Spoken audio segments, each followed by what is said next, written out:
Buenas tardes, hermanos. Me da un gusto visitarlos. En la mañana me pusieron un corazón de bienvenido.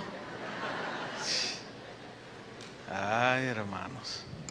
Pero me da un gusto estar con ustedes compartiendo la palabra de Dios. Vamos a abrir la Biblia en un texto, Lucas 2:52. Estamos siguiendo la serie sobre la vida y los milagros de Jesús, y precisamente voy a hablarles algo de la vida de Jesús. Ahora no vamos a tocar algún milagro en especial, sino algo sobre la vida de Jesús, y les voy a hablar de la sabiduría de Jesús. Y vamos a leer Lucas 2:52. Cuando lo tengan, digan ya. Ok, voy a leer, ustedes me siguen. Dice así: y Jesús crecía en sabiduría y en estatura y en gracia para con Dios y los hombres.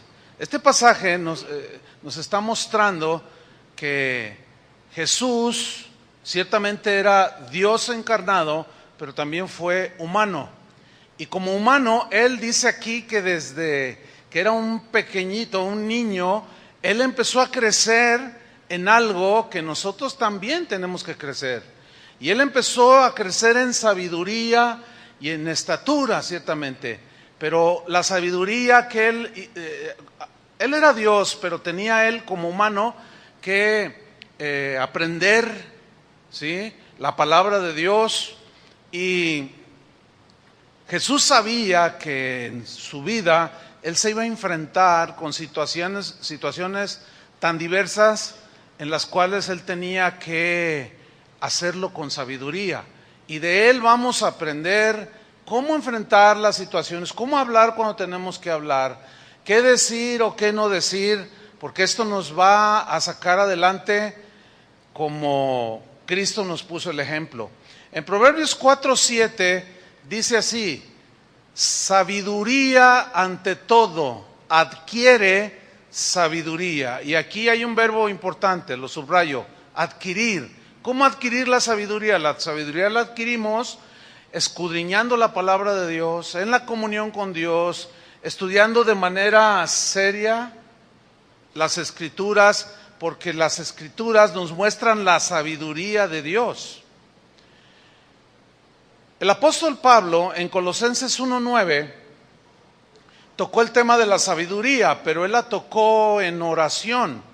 Porque la sabiduría la podemos adquirir escuchando la palabra, estudiándola, pidiéndosela al Señor, como aquí Pablo oraba por sabiduría, pero son dos elementos: pedir, pero también estudiar. Pedimos, nos vamos a la Biblia y Dios nos muestra cómo hacer las cosas que se nos van pues poniendo enfrente, para que nosotros las solventemos con sabiduría. Y Pablo oraba en Colosenses 1:9 y decía: por lo cual también nosotros, desde el día que lo oímos, no cesamos de orar, era continua su oración, por vosotros, y de pedir que seáis llenos del conocimiento de su voluntad.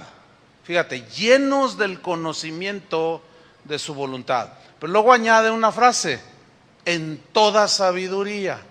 ¿Por qué dice en toda sabiduría? Pablo hablaba de la multiforme sabiduría de Dios.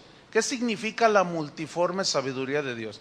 Significa que Dios tiene una manera muy particular en su sabiduría para darle solución, para dar consejo, para dar dirección a cada uno de nosotros. Es el Dios de la sabiduría, ¿sí? Entonces Pablo oraba y decía que fueran llenos del conocimiento de su voluntad, pero en toda sabiduría. Y luego añade: e inteligencia espiritual. Hay una inteligencia natural que Dios le dio en distintas medidas a cada uno, pero también hay una inteligencia espiritual, y esa es la que debemos de desarrollar.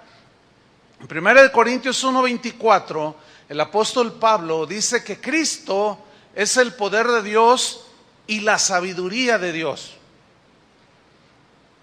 Y el mismo apóstol Pablo escribió que en Cristo están escondidos todos los tesoros del conocimiento y de la sabiduría de Dios. Es pues Jesús la encarnación de la sabiduría. Hay un versículo en Isaías capítulo 11, versículo 2, quiero que vayan ahí. Este es un pasaje profético que cuando lo profetizó Isaías, obviamente se estaba refiriendo al Mesías, a Jesús. Y dice en Isaías 11:2, respecto al Mesías, reposará sobre él el espíritu de Jehová, dice, espíritu de sabiduría, ahí está, de inteligencia, de consejo, de poder, de conocimiento y de temor de Jehová. Ahora bien, dice que el Espíritu iba a reposar sobre él y le iba a dar todo esto: sabiduría, inteligencia, consejo. El consejo tiene que ver con propósitos sabios, prudentes. El poder tiene que ver con el valor, la fuerza.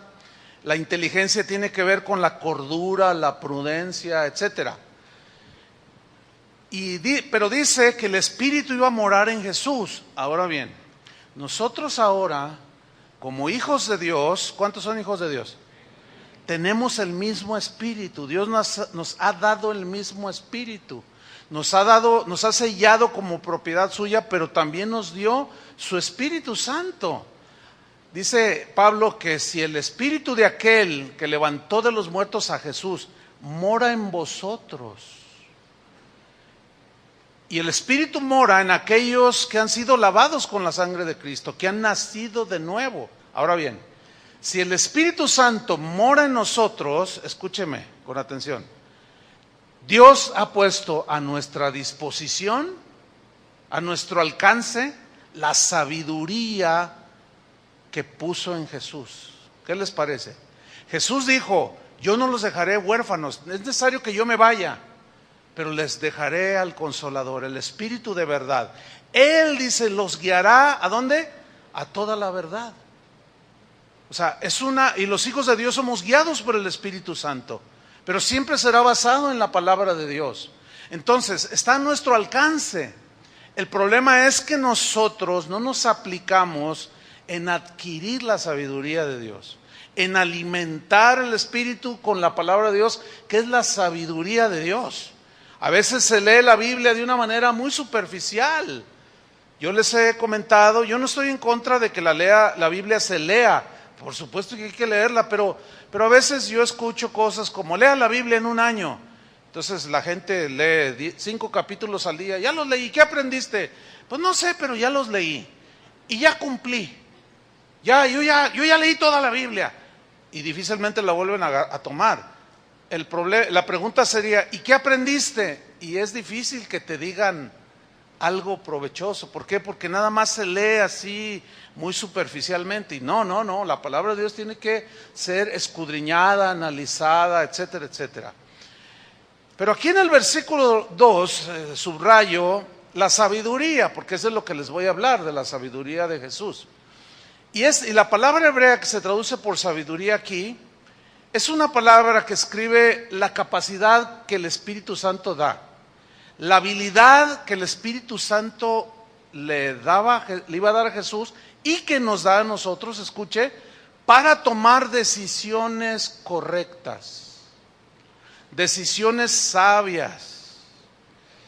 Esa sabiduría de Dios nos capacita, nos habilita para saber enfrentar y contestar o quedarse callado, hacer las cosas en el momento oportuno, cuando se nos vayan presentando. Ese es lo que implica el espíritu de sabiduría aquí. En Proverbios 26, versículo 4 y 5, dice así: nunca respondas al necio de acuerdo con su necedad, para que no seas tú también como él. Pero luego en el versículo 5 nos dice algo que parece que contradice el versículo 4. Dice: responde al necio como merece su necedad.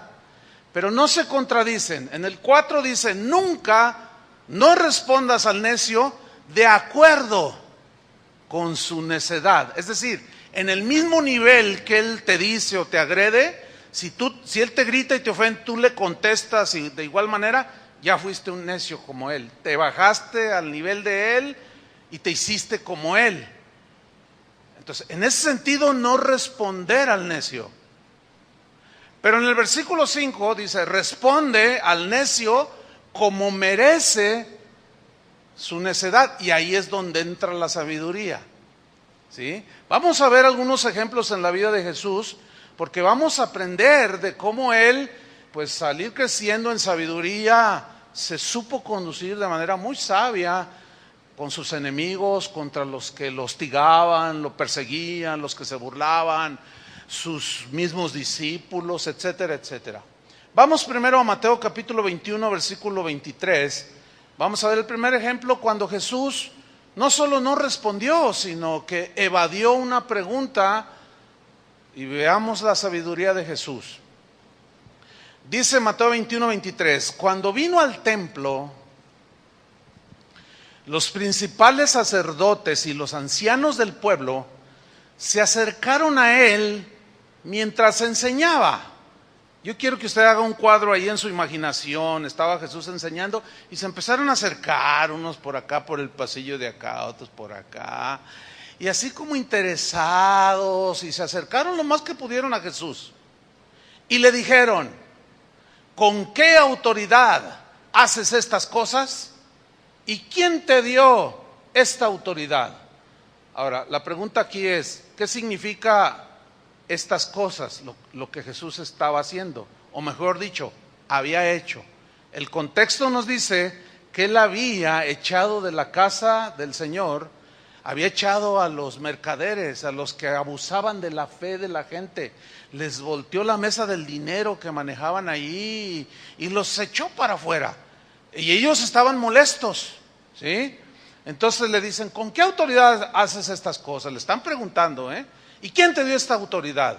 En ese momento Jesús no les respondió que su autoridad venía por ser hijo de Dios. No, ellos no estaban interesados en saber quién era él. Por lo tanto, no les habló de quién era. La pregunta es, ¿por qué no les respondió? Una respuesta es que él no lo hizo porque si al hacerlo él podía provocar que se adelantara el destino que él tenía de morir en la cruz. Todavía él tenía muchas cosas que hacer, todavía había muchas cosas que él tenía que enseñar, todavía había muchas enseñanzas que él tenía que dejarle a sus discípulos. Él tenía mucho que hablar todavía sobre el Padre, de quién era el Padre, que lo conocieran a través de él. Jesús tenía que enseñar mucho acerca del reino de Dios. Dio infinidad de parábolas, de enseñanzas.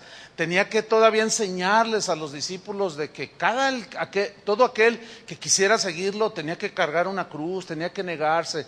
Entonces, él no podía precipitar las cosas. Era un hombre muy, muy oportuno, muy atinado, tomaba las decisiones para el momento oportuno, con mucha sabiduría. Y aquí pues Jesús nos está enseñando que al aplicar la sabiduría va implícito que lleva otros rasgos del carácter, como la paciencia, porque mucha gente se impacienta y toma decisiones precipitadas o dice afirmaciones precipitadas. A veces ofenden a los demás. Fíjese usted que nuestras vidas como cristianos, como simples seres humanos, pero también como cristianos, hay un elemento que es fundamental y es el siguiente. Nuestras vidas están sólidamente ligadas, como vivimos ahora y como vamos a vivir dentro de un año o 10 años, están sólidamente ligadas a las decisiones que usted y yo tomemos. Si usted toma decisiones precipitadas en la carne, si usted toma decisiones suyas no de acuerdo a la voluntad de Dios, usted se tiene que atener a esas consecuencias. Si usted toma decisiones oportunas en el momento, sabias, sabe qué decir, calla cuando debe hacerlo, y usted toma decisiones sabias, es obvio que su futuro en el Señor, en la obediencia hay revelación, hay conocimiento más profundo del Señor. Y Jesús sabía que él tenía Él tenía que hacer las cosas en su momento, en su tiempo, en el tiempo de Dios. Nosotros decimos, es una frase que a veces la gente dice, no, pues no es el tiempo de Dios o en el tiempo de Dios, pero tiene mucho sentido, porque Jesús conocía los tiempos. En Gálatas, por ejemplo, dice que en el tiempo oportuno Dios envió a su Hijo. Jesús conocía, por ejemplo, Eclesiastés, capítulo 3, donde habla de que todo tiene su tiempo. Sin duda que lo sabía. Voy a leer unos 6, 7 versículos de Eclesiastés capítulo 3, donde habla de que todo en la vida tiene su tiempo, su momento de hacerlo o no hacerlo, de vivirlo o de rechazarlo, etcétera. Pero yo lo voy a leer en una versión amplificada. Eclesiastés 3:1, en mi versión dice así: todo tiene su momento oportuno, todo. Hay un tiempo para todo lo que se hace aquí en la tierra. Dice, hay un tiempo para nacer. ¿Cuántos ya nacieron de su mamá? Pues todos los que estamos aquí. Bueno, ese ya fue un tiempo, ya pasó, ya no puedes volver a nacer otra vez del vientre de tu madre. Dice, pero hay un tiempo para morir. Escuche, esto es una verdad, como muchas verdades en la Escritura, que las leemos, pero bueno, sí hay tiempo de nacer y qué bonita es la vida, pero hay tiempo para morir. Escúcheme bien, y no es muy sabio, a ver si tienen ese bebé, gracias, no es muy sabio que tú tengas a tu abuelita de 1800 años ahí, agonizando y que todavía quieres que viva. ¿Cómo orar por tu abuelito, tu papá que tiene 97 años? ¿Cómo orar? Para que Dios lo sane, para que Dios le dé muchos años más. ¿Cómo se ora allí? Bueno, hay un tiempo para vivir y hay un tiempo para morir. ¿Cómo se ora ahí? Les voy a decir cómo se ora. Ahí se ora, Señor, yo amo a mi abuelo, amo a mi padre, amo a mi madre.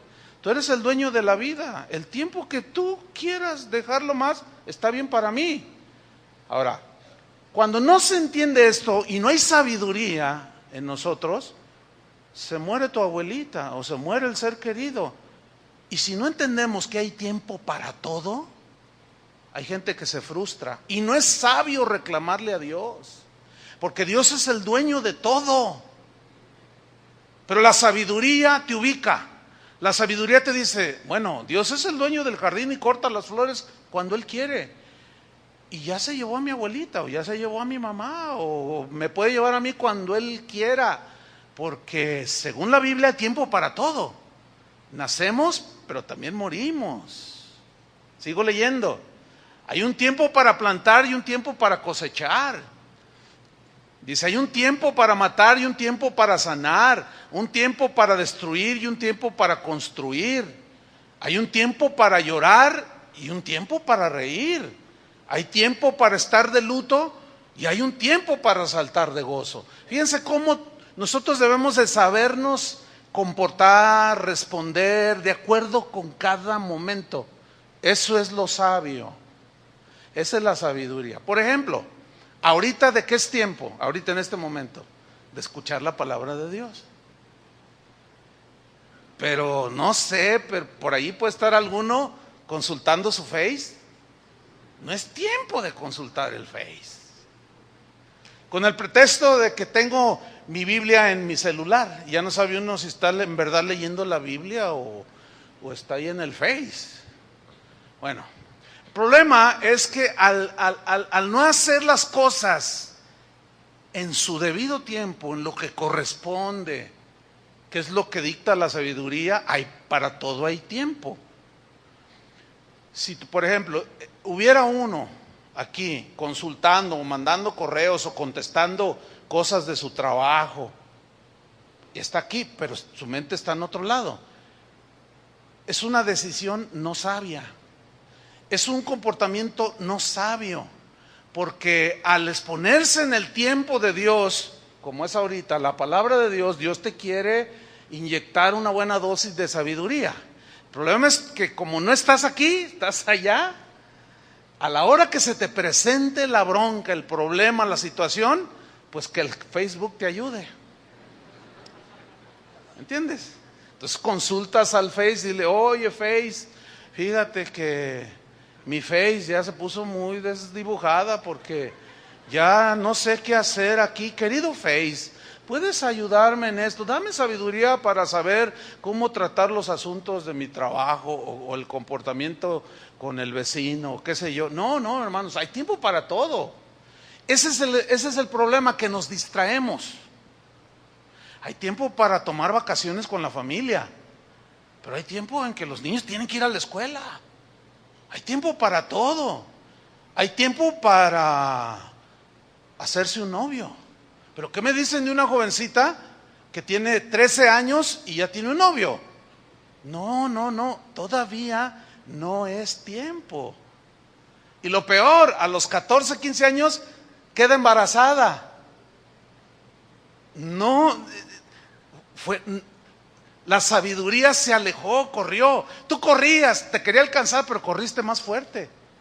Le ganaste, la dejaste atrás. Ya se te frustraron tu carrera, o se frustraría tu carrera, tendrías la mirada y el desprecio de muchos, de tus amigos. ¿Y todo por qué? Por no hacer las cosas en su tiempo. Porque Dios tiene destinado todos esos tiempos hermosos dentro del matrimonio, dentro de la familia. Entonces, todo tiene su tiempo, hermanos. ¿Sí? Hay gente que no sabe, nos falta sabiduría a muchos seres humanos para saber cuándo es tiempo de qué, cómo responder, qué decir, qué hacer inclusive.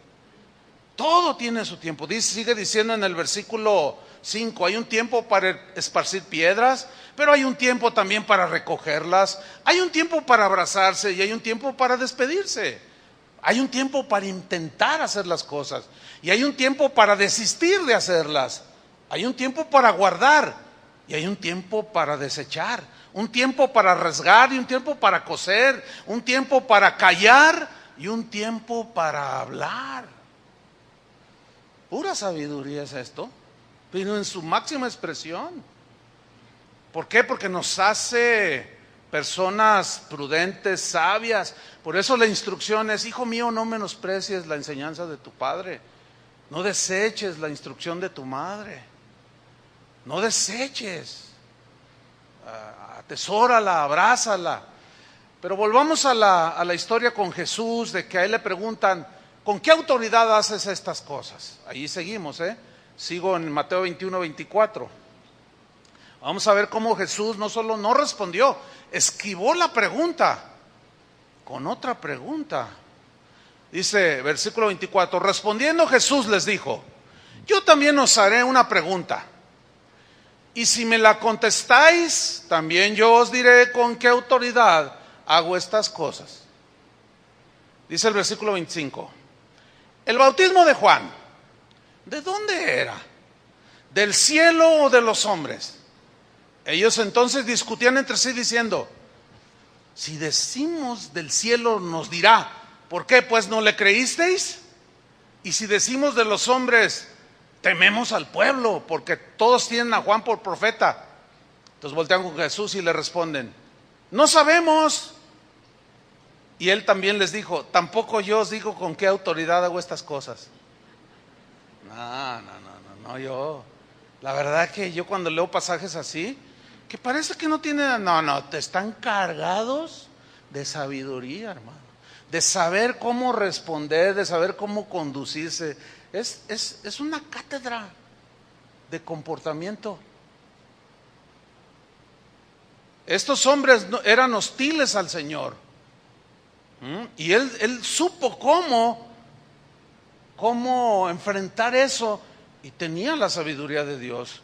Como alguien a quien pues le preguntaron sobre un enemigo, una persona que tenía un enemigo muy acérrimo que lo calumniaba y hacía escritos, le lanzaba periodicazos. Entonces este hombre pues había sido fastidiado mucho por ese enemigo que tenía, Y en una ocasión, como es un escritor este hombre, pues es una persona que conoce a la gente, le preguntaron, oye, ¿y qué con aquel? Pero así como para amarrar navajas, ¿no? Así como, no, pues contéstale, ponlo en su lugar, cosas así. Pero este hombre evadió la pregunta y contestó: hace tanto tiempo que no me hacían esa pregunta sobre su enemigo, que ya hasta se me olvidó la respuesta. Y el otro se quedó papaloteando así, ¿no? Bueno, fíjate, y no es un hombre cristiano. En otras palabras, yo no quiero polemizar. O sea, yo no le voy a contestar a mi enemigo. No me acuerdo siquiera. Qué sabiduría, ¿no? Muchas veces la mejor respuesta es evadir la pregunta. Otras es guardar silencio. Pero el necio demuestra enseguida su enojo, dice el proverbio. Pero el prudente calla, dice. Y no da por aludido el insulto, no se da por insultado, dice el Proverbios 12:16. Vamos a ver otro ejemplo en Mateo 22, búsquelo. Cuando Jesús ahí sí respondió. Pero vamos a ver la sabiduría con la que él respondió. Mateo 22, versículo 15. Dice así: entonces se fueron los fariseos y consultaron cómo sorprenderle en alguna palabra, y le enviaron los discípulos de ellos con los herodianos. Ok, aquí aparecen dos grupos distintos. Unos son los fariseos, otros son los herodianos.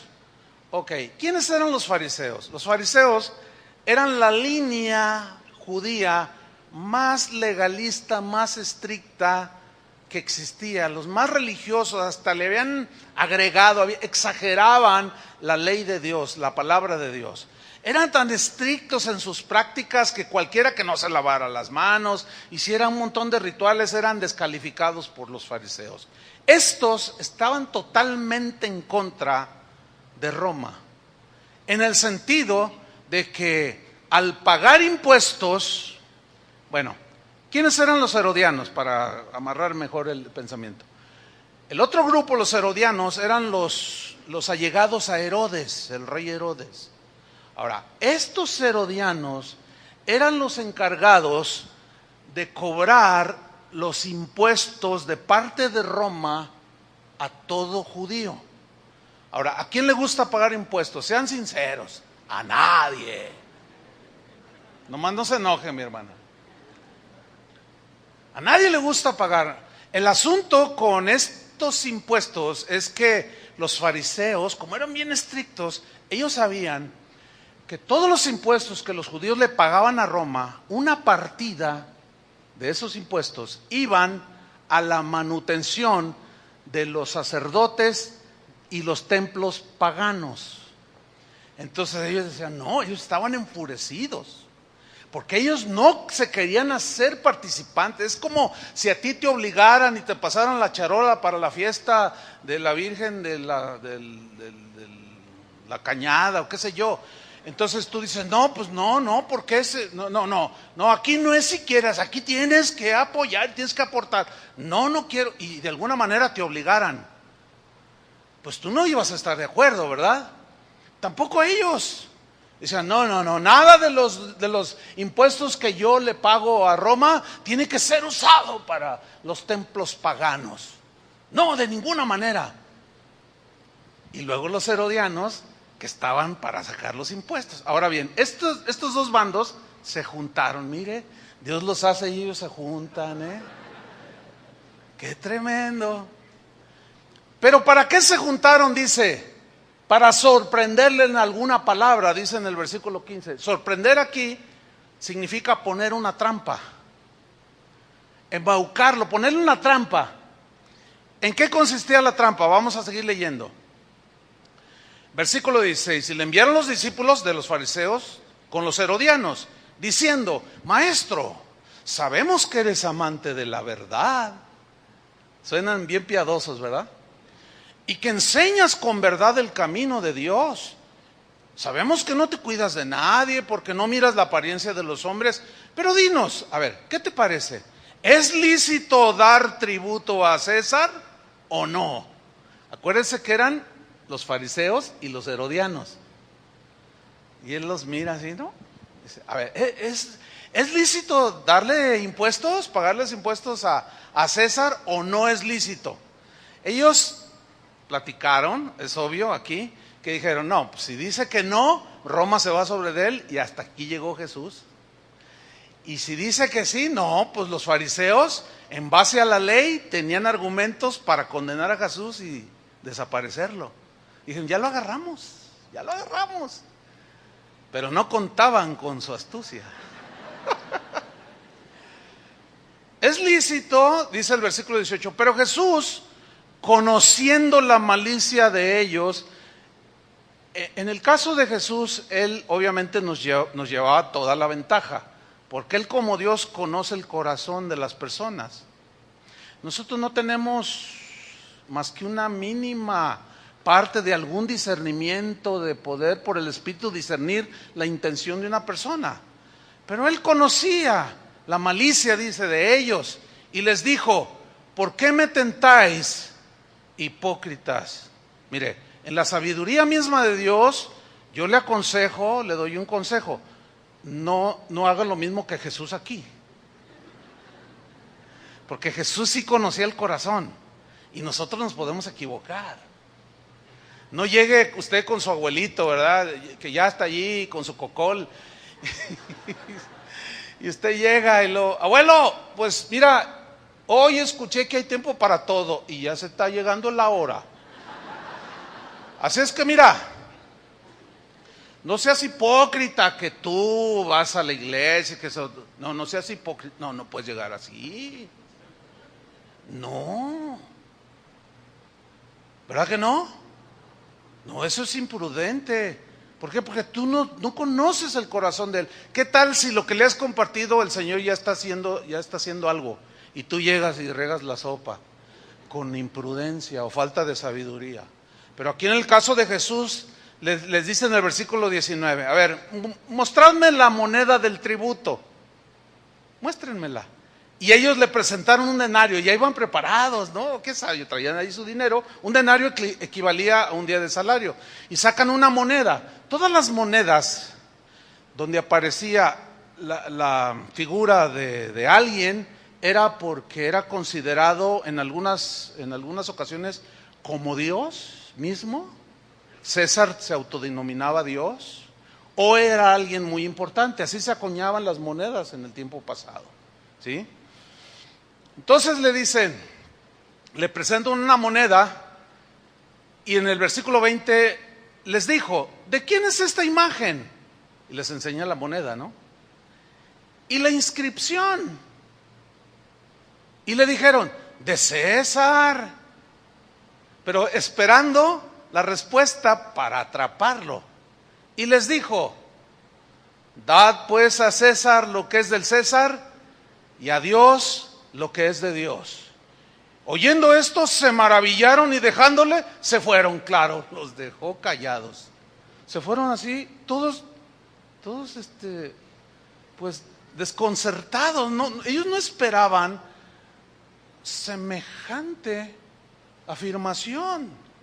Ahora, ¿qué quiso decir Jesús con dad al César lo que es del César y a Dios lo que es de Dios? El cristiano promedio te dice ahí cualquier cosa, no, pues es que dale a Dios, y te dicen algunas definiciones certeras, pero quizás limitadas. Hoy vamos a extendernos un poquito.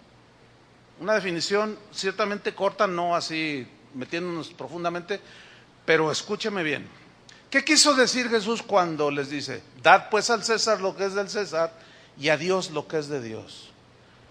Estaba diciendo el Señor, todos estamos aquí en esta tierra. Todas las sociedades, hermanos, todas las culturas se mueven, todos los países cobran impuestos a los residentes de esos países. ¿Están de acuerdo conmigo? Todos, no hay un país donde no se cobren impuestos. La teoría es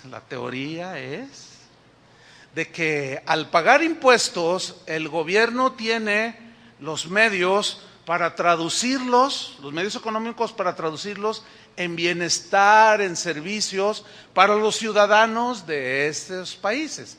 Entonces, los ciudadanos de los países pagan impuestos para que el gobierno traiga el agua de Chapala, traiga el agua de los acueductos, haga hidroeléctricas, ponga postes, y entonces tú ya nada más con un switch te cobran la luz ciertamente, pero en realidad pues es un bien, ¿no? Y de eso y de muchas otras cosas el gobierno, de la educación, la salud, tiene que traducirlo en el bienestar de los habitantes de esos países. Bien, todos debemos de participar con el César, entiéndese, con el Estado. Ahora, el César en el cobro de impuestos no es muy amable, ¿verdad que no? Te persiguen grueso, te andan sobre ti y ya ven ahorita cómo anda acá el asunto. Si hacen mal uso de los impuestos, no vamos a hablar de eso, ese sería otro tema, ¿no? Pero nosotros tenemos que participar. Si tú haces un negocio y te ganas $1,000,000, bueno, la ley dice que hay que pagar impuestos, ¿sí o no? Ok. Pero de alguna manera te las ingenias con algún contador cristiano para no pagar. Ok, entonces no diste tu aportación al César, al Estado, porque César aquí representa el Estado. Entonces tú tomas tu auto y tomas aquí la avenida y agarras Washington, que acaba de ser pavimentada con cemento hidráulico. Escúchame bien, tú estarías usando algo de manera injusta, inmerecida, porque no participaste.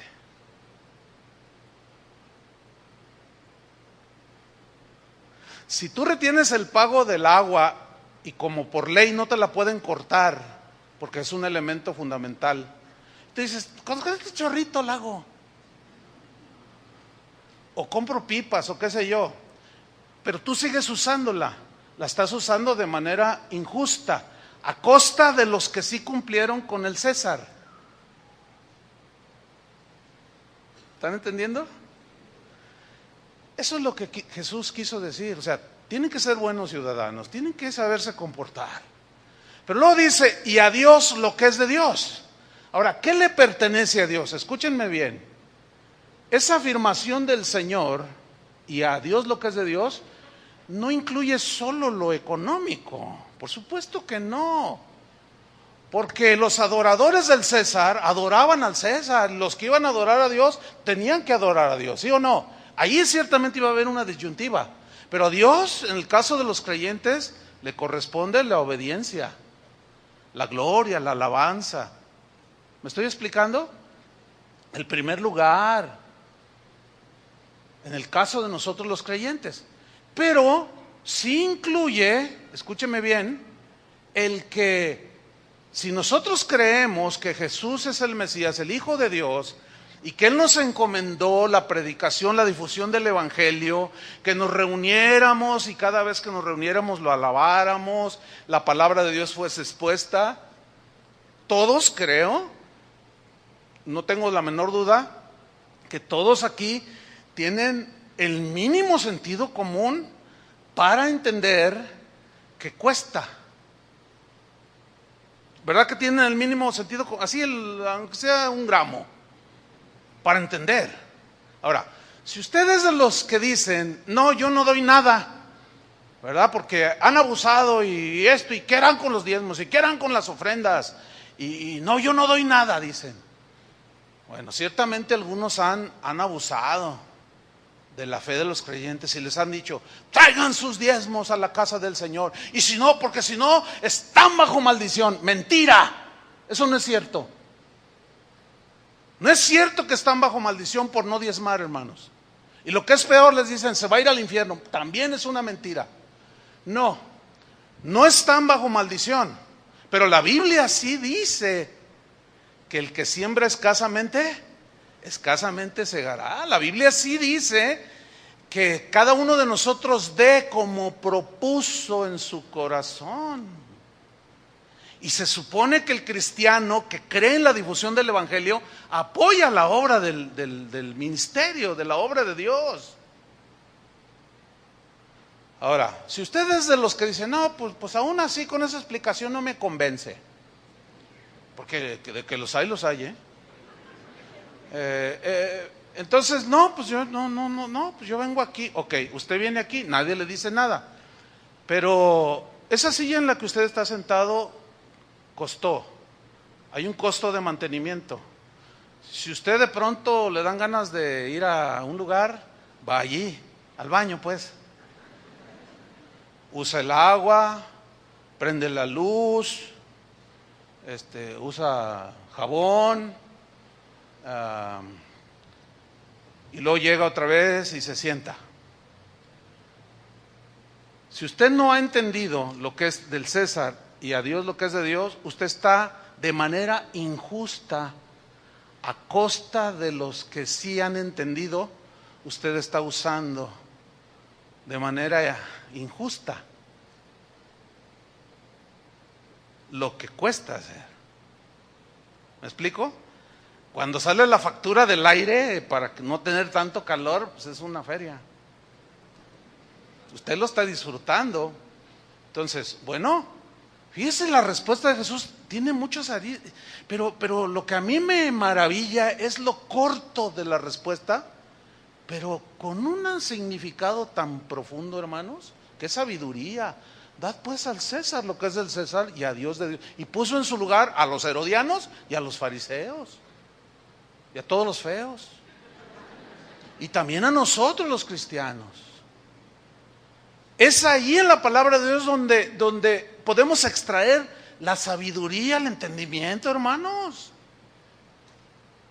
para saber obrar en el momento oportuno, con la prudencia debida, con las palabras o las acciones correctas. Esa es la sabiduría de Dios, hermanos, que tiene que ver mucho con lo práctico, pero también con la inteligencia espiritual. Una vez, yo les he compartido en alguna ocasión este caso. Fui a visitar a un amigo allá en la ciudad de Chicago, un pastor, y estando allí con él, llegó su hija y me dice, oye, cuéntale al pastor lo que te pasó, hija. ¿Qué te pasó? Dice, fíjese, pastor, que allí en el salón donde yo estoy en la escuela, en el high school, allí, mi salón, somos 25 alumnas, somos puras mujeres, pero me hacen bullying, se burlan de mí, me atacan, me dicen cosas, pintan monos en el pizarrón y ponen mi nombre. Le digo, sí, dice, sí, y todo, ¿sabe por qué, pastor? Porque soy virgen. Porque, bueno, yo soy cristiana y mis convicciones son esas. Yo voy a llegar virgen al matrimonio, pero me hacen bullying, me hacen burla. Entonces yo a veces llego con mi papá y a veces sí lloro, pastor, la verdad, porque es bien duro el ataque, la burla, el menosprecio. Porque yo soy joven, me dicen que no disfruto la vida, que soy una monja, que estoy loca, que me lavaron el cerebro, que soy una retrógrada, y todo lo que ustedes saben, lo que le dicen a alguien que quiere vivir para Dios. Dice, pero hay una clase donde a veces por equipos o individualmente nos dejan exponer temas libres. Y el maestro que me dice, tú vas a tal día a exponer un tema libre. Entonces yo vine con mi papá, papá, fíjate que tengo que dar yo tema libre, ¿de qué les hablaré? Dice, pues ora, hija. Dice, entonces dice, yo me puse a orar y si yo claramente oí que el Señor me dijo, háblales sobre la virginidad. ¿La virginidad? Oye, papá, el Señor me está diciendo esto. Dice, yo te ayudo a buscar información. Empezaron a buscar información científica de doctores, toda la bibliografía la sintetizaron y llega a la clase. Yo se les voy a sintetizar, ella me la explicó casi toda, ¿no? Pero yo les estoy sintetizando.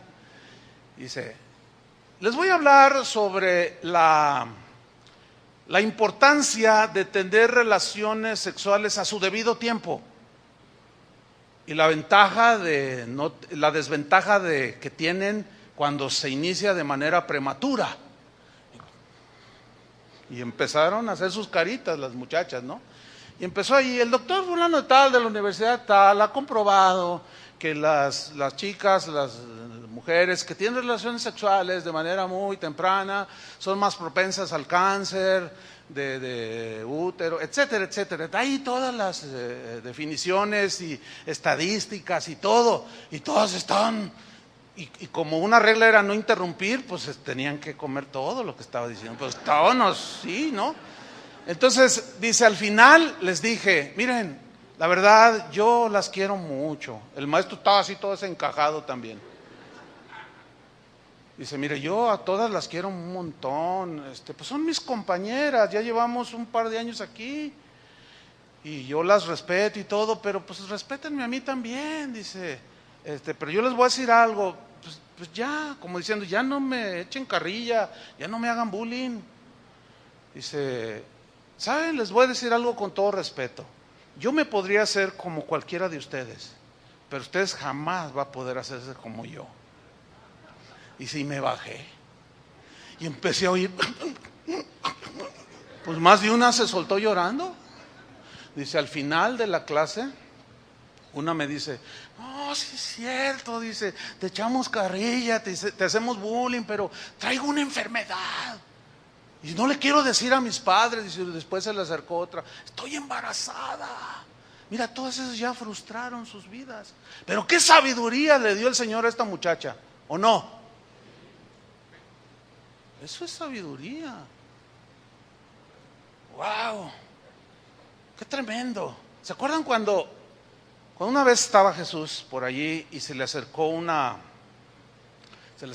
turba y lanzaron enfrente de ella así, aventaron a una mujer y le dijeron, a ver tú, maestro, la ley dice que aquel que sea sorprendido en adulterio sea muerto. Dice, y hemos encontrado a esta mujer en el acto mismo del adulterio. O sea, los cacharon en la alcoba. Y nuestra ley dice que este tipo de mujeres debe morir. ¿Qué dices tú? Entonces, si él decía, pues sí, así dice la ley, pues la iban a apedrear. Todos ya traían la piedra acá atrás. ¿Sí? Pero vean la sabiduría mezclada con la misericordia, mezclada con la bondad de Dios, con el perdón, con Dios. Y todos así, pues ¿tú qué dices? Dice que él escribía en tierra, se especula, ¿no? Que escribía, no se sabe. Pero esos insistían, porque miren qué justos eran. Trajeron a la adúltera, pero el adúltero, ¿dónde estaba? Probablemente era algún diputado, algún síndico, algún presidente municipal por allí que no quería que se supiera, pero a la adúltera sí la trajeron allí. Entonces Jesús les dice, el que de vosotros esté sin pecado, tírele la primera piedra. ¿Qué es eso? Pura sabiduría, ¿o no? O sea, para poner a cada quien en su lugar, hermanos. Escúcheme bien. A una mujer, ahora que estuve allá en Estados Unidos, tuve la oportunidad de leer, a una mujer cristiana, periodista, le preguntaron que qué opinaba ella como cristiana y periodista, porque en Estados Unidos acaban de legalizar la unión de personas del mismo sexo, o sea, el matrimonio, mujer con mujer, ya se pueden casar allá, hombre con hombre. Entonces ella dijo, no, pues yo los respeto, son las decisiones de cada quien. Dice, lo que sí yo diría, por otro lado, es que si ellos insisten en ofender a Dios y hasta lo nombran y que Dios así me hizo y que Dios, y no quieren a Dios en sus vidas, dice, entonces yo les pregunto, ¿por qué insisten? Si no quieren a Dios en sus vidas y lo rechazan, ¿por qué insisten que los case un sacerdote o un pastor? Y el que hizo la pregunta así como que se sacó de onda, así como que no supo qué responder. Porque sí es cierto, ¿no? Tiene mucho sentido y mucha sabiduría. Pues si no quiere nada con Dios, entonces ¿por qué? Porque están exigiendo que los casen los pastores o los sacerdotes. Y no, pues ya la dejaron allí, ¿verdad? Estando allá mismo, nos enteramos que una pareja de hombres fueron donde estaba un pastor con unos cristianos, sabían que era pastor. Y de una manera así agresiva le dijeron, a ver, ¿usted qué piensa de nosotros? Dice, no, pues mi opinión no cuenta, sino lo que dice Dios. Pues, ¿qué dice Dios? Pero a mí Dios me ama. Bueno, sí te ama, pero lo que haces, no. Y Él está dispuesto a perdonarte. Pues, ¿qué? A ver, ¿qué dice la Biblia? Entonces Él le cita ahí Romanos y Corintios. Y le pusieron una golpiza, hermano, al pastor. Lo golpearon. Entonces, ellos demandan que se les respeten sus libertades que ahora ya los gobiernos les dan, que les respetemos su manera de pensar y de conducirse, y creo que debemos hacerlo. No se me adelante, escúcheme, porque aquí es donde tenemos que aplicar la sabiduría de Dios. Pero no consentimos en las prácticas porque Dios no las consiente. ¿Me explico? No las acepta. Para Dios eso no es algo ilícito totalmente. Pero ellos demandan que nosotros respetemos, pero ellos no nos respetan a nosotros la libertad que tenemos de no creer como ellos. ¿Cierto? Pero, ¿qué dice la sabiduría? Bueno, escuchen bien. Miren, hace como unos 10 años, 12 años, ya hace bastantito, yo di unos 2 o 3 enseñanzas, por ahí están, acerca de este tema, propiamente de las relaciones homosexuales. Y bueno, eran otros tiempos, ¿sí? Eran otros tiempos donde, pues, uno decía una cosa, ellos decían otra cosa, y yo debo reconocer que en aquel tiempo, en esa enseñanza, usé 3, 4 ironías, ¿sí? Y uno que otro sarcasmo en cuanto a definiciones. Y yo recuerdo que a algunos se les salieron la risa, ¿no? Bueno, hoy la sabiduría nos dice que sigamos predicando el Evangelio sin rebajarlo en su contenido, pero con otro tono. Yo ya no voy a volver a hacer ironías. ¿Sabe por qué? Porque sin duda se va a aprobar esa ley que la Suprema Corte ya extendió a todos los estados. Se va a aprobar. Nos estamos modernizando. Estamos entrando a la globalización del mundo. ¿Sí? Entonces, tenemos que saber cómo conducirnos. En Estados Unidos, si por ejemplo usted, un predicador cualquiera, se para en una esquina y dice, los homosexuales se van al infierno. No, de ahí te agarra la policía y te mete a la cárcel, porque estás agrediendo. Y ya ponen una demanda contra ti, te bajan un dineral, te dejan un rato ahí y finalmente sales, pero ya. Entonces, ¿cómo hacerlo? Ahora que estuve unas semanas en Estados Unidos, platicaba con las personas, se me acercaban, y, pastor, ¿cómo hacemos? Estamos asustados por esa ley, que mira, ahora ya los ve uno en la calle. Una hermana me decía, fíjese, yo tengo una niña en el kinder, y llegó con unos papelitos, unos dibujitos, una mujer con una mujer, un hombre con un hombre. Y yo, ¿qué es esto, mija? Me dijeron que aquí estas dos son mamás y estos dos son dos papás, pero viven juntos. O sea, son los papás de una niña allí. Y ¿qué es esto? O sea, desde ya chiquito ya le están metiendo como algo normal. ¿Qué hacemos? Escúchenme bien. Yo les dije, no sé. No, ya los alcanzó a ellos, ya los alcanzó. ¿En qué sentido los alcanzó? Que probablemente perdieron mucho tiempo en hacer otras cosas de manera inoportuna y no estaban al tanto de lo que está sucediendo en su sociedad.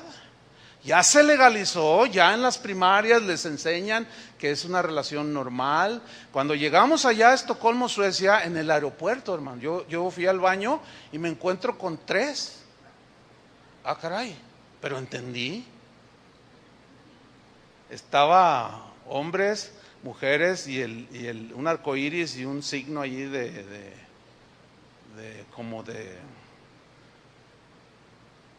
pues para homosexuales, pues, tanto mujeres como hombres. Pero no hice ningún escándalo, pues imagínense. Ay, Dios mío, ¿se imagina? Van a decir, ¿y este totonaca? ¿Qué? ¿Y este azteca? ¿Qué está haciendo? No, tenemos que saber comportarnos, saber cómo.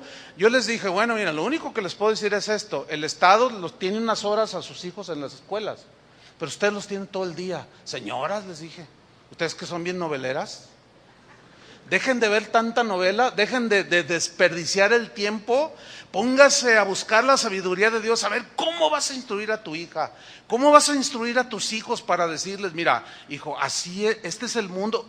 ¿Y cómo se lo explique? No, ¿cómo se lo explico? No sé, busque usted la sabiduría. Imagínense a cada uno, yo no soy el Espíritu Santo, pero ya los alcanzó allá y aquí nos va a alcanzar. No pierdan el tiempo ya. Algunos todavía están jugando. Todavía dicen, pues y al cabo, ya en la iglesia allí le enseñan de Dios y todo. Pues es una parte, nosotros tenemos que hacer nuestra tarea, pero es su responsabilidad, hermano. ¿Qué le va a decir a sus hijos? Hay una sabiduría de Dios, ¿entiende? Hay una manera de acercarse a ellos y de explicarles, pero también de aconsejarles y de decirles, pero mira, hija, hijo, aquí las cosas se están poniendo de esta manera. Tú no agredas. No lo hagas en son de burla. O sea, hermanos, la Biblia dice que debemos de vivir sabiamente, aprovechando bien el tiempo, porque los días, ¿cómo son? Malos. Tú necesitas, igual que todos los cristianos, necesitamos la sabiduría propia para cada situación, ¿sí o no? Ayer, después del mensaje, pues la gente se acerca a veces pidiendo un consejo, una opinión, o simplemente te quiere comentar. Y hubo un caso ahí de, pastor, ¿qué hago? Dice, pues acabo de descubrir que un familiar mío muy cercano pues tiene esas tendencias. Dice, no sé si decirle a los papás o a los tutores. Yo le dije, sí, diles, y a lo mejor ahorita están en tiempo para corregir esa conducta. Nosotros creemos que se puede corregir. Aquí hay gente que vivió esas experiencias y el Señor los libró, ¿sí? Entonces, hay una sabiduría, hermano, que tenemos que buscar. Pero ahí está en Dios. Fíjate, cuando a Jesús, en una ocasión, cuando ya lo habían prendido, Pilato le pregunta, oye, le hace unas preguntas, y Jesús se queda callado, no le contesta. Y de pronto Pilato le dice, ¿por qué no me respondes? ¿Qué no sabes que tengo autoridad para soltarte o enviarte a la muerte?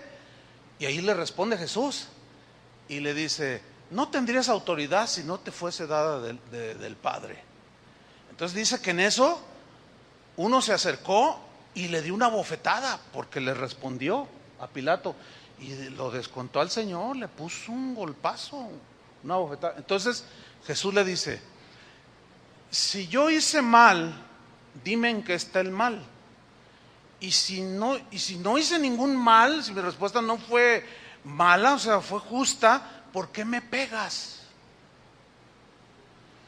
Y usted dice, bueno, ¿y eso qué? Ahí le va. Parece que no tiene nada, pero tiene la sabiduría de Dios ahí, en una cápsula chiquita. Pero es como los concentrados esos que te dicen de Jingo Biloba y no sé qué. Una capsulita así, pero te despierta el cerebro. La sabiduría en todo su contenido. ¿Por qué? Porque Jesús ahí está apelando a que se le hizo algo injusto. Y tú dices, bueno, pero entonces, ¿por qué lo crucificaron injustamente? Ese es otro tema, porque Él tenía que morir por nuestros pecados, ¿cierto? a veces la gente me pregunta, oiga pastor, fíjese que traigo este problema y no sé qué hacer, es que me fraudearon, falsificaron mis firmas, qué sé yo, ya me quitaron mi negocio, me quieren quitar mi casa, pero yo no firmé, pero ¿y qué hago? Entonces yo le digo, mire, como un caso que yo recuerdo, pues ponga una demanda. Ay, pastor, ¿cómo me da ese consejo? Somos cristianos. Yo le dije, sí somos cristianos, pero mire, la Biblia dice que las leyes están para castigar al malo. Las leyes están para defender al justo, o sea, al que no debe nada ante la sociedad.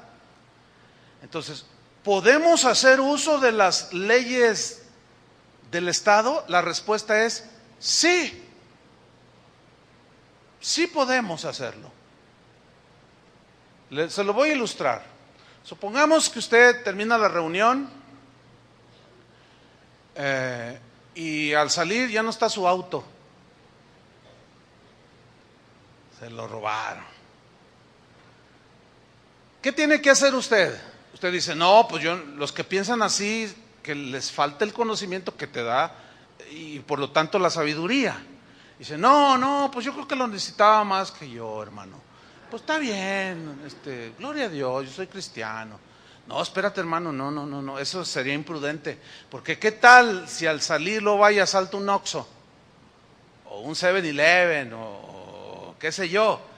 Y luego ahí se le va un balazo y mata a alguien. Y huye en tu auto y lo deja abandonado, allí cuadras más adelante. Y tú dices, no, porque soy cristiano.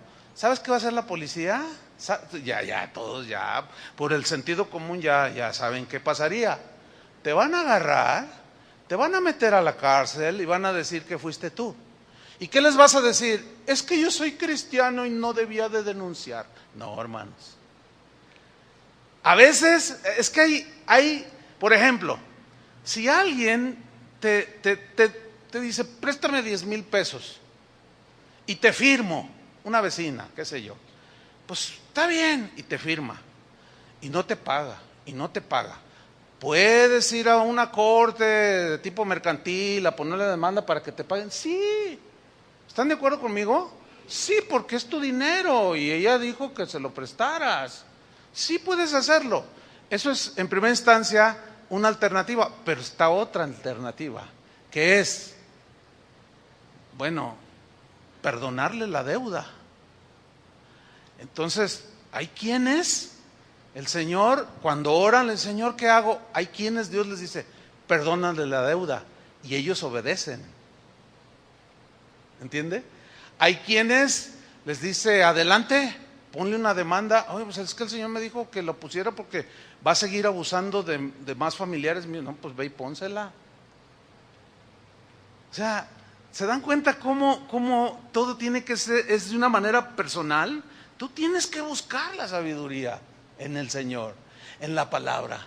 Pablo, en una ocasión cuando lo apresaron por andar predicando el evangelio, lo pusieron allí delante del rey Agripa y empezó a defenderse, empezó a contar su testimonio más bien. Y de pronto, ahí hay pues es largo, Hechos creo que es 23 y 24. Y empiezan ahí a dialogar. Entonces estaba allí el sumo sacerdote que era Ananías en ese tiempo, y algo le dice a Pablo, y Pablo, de pronto uno de los que estaban allí le da una bofetada. También lo descontaron al apóstol Pablo. Si se lo surten. Entonces le dice, ¿por qué me pegas? Le dice Pablo, pared blanqueada. ¿Han leído ese pasaje? ¿Por qué me pegas, pared blanqueada? Y luego uno le dice, ¡Ey! Tranquilo. En otras palabras, ¿no? Dice, ¿qué no sabes que es el sumo sacerdote?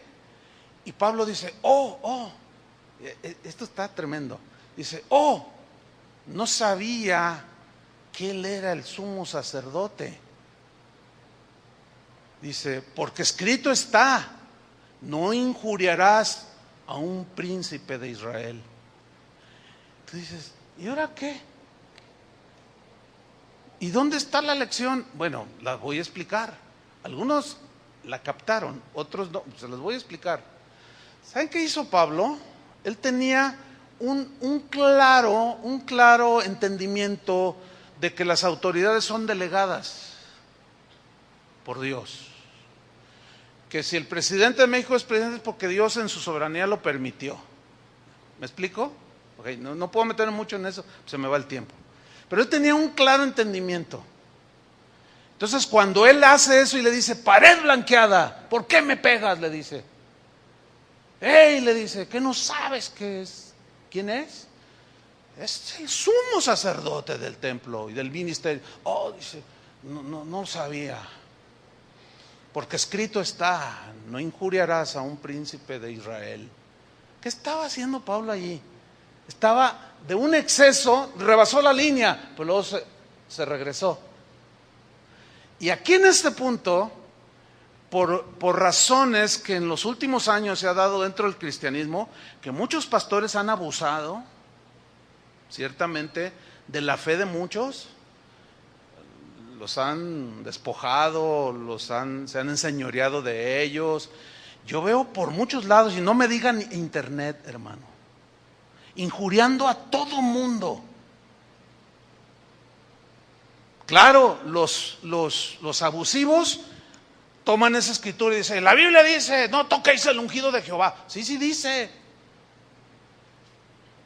Pero para ellos, erróneamente significa, ungido de Jehová significa inmunidad total. Se sienten como diputados del Congreso. Que pueden hacer lo que quieren, roban, hacen, matan y lo que sea, y nadie los toca porque por ley tienen inmunidad. Entonces ellos, estos ministros, abusan ciertamente. El problema no está allí, pero se extiende. ¿A quién? A la gente. Que luego dice, ese es un lobo, ese es un abusador, y luego ya agarran contra todos. Y se vuelven ofensivos de todos aquellos que Dios puso genuinamente para presidirles en el Evangelio. Y hoy veo mucho abuso. Hermanos, tenemos que aprender. La sabiduría, ¿qué dice la sabiduría? Bueno, la sabiduría te ubica. Si es cierto que hay lobos, si es cierto que hay gente abusiva, pero yo tengo que tener cuidado de tachar a todos por igual. Y cuidado con lo que publican en mi Facebook o en internet, porque puedo estar diciendo pared blanqueada y alguien te puede decir, oye, no, bájale. Y la sabiduría de Dios, que fue la que utilizó Pablo, dijo, oh, no sabía. Como diciendo, bueno, ¿ven cómo la sabiduría nos ayuda? ¿Cuántos quieren esa sabiduría? Yo sí la quiero y la busco. El hermano Pablo, que ustedes recuerdan, siempre, toda la vida decía, hermano, sabiduría, siempre nos decía, sabiduría, hermano, donde quiera. Sí, su saludo era, sabiduría, hermano. Recuerdan que él no hablaba muy bien el español, ¿no? Y tenía un acento tremendo. Y cuando se despedía, llegaba y me daba la mano. Hermano Chuy, sabiduría, sabiduría, hermano. Y luego ya se despedía, sabiduría, hermanos, sabiduría. Un día estábamos en una reunión de pastores y estaba ahí el hermano, y llegó y yo estaba platicando con uno y, buenos días, hermano Pablo. Hermanos, aleluya, sabiduría. Y el que estaba a mi lado me dijo, este viejito ya me enfadó. No debería de provocarles risa. Yo no sé por qué se rieron. Dice, este viejito ya me enfadó. Yo, ¿qué? Sí, ay, sabiduría. Pregúntenme cómo está ese pastor. Unas metidas de pata que para qué te cuento. No da una en el ministerio. Y rebasa la línea continuamente. Rechazó la sabiduría. No la tiene. Y es bien triste y lamentable. Sabiduría, hermanos. ¿Cuántos quieren esa sabiduría? Hijo mío, no menosprecies la sabiduría de Dios. Abrázala, dice.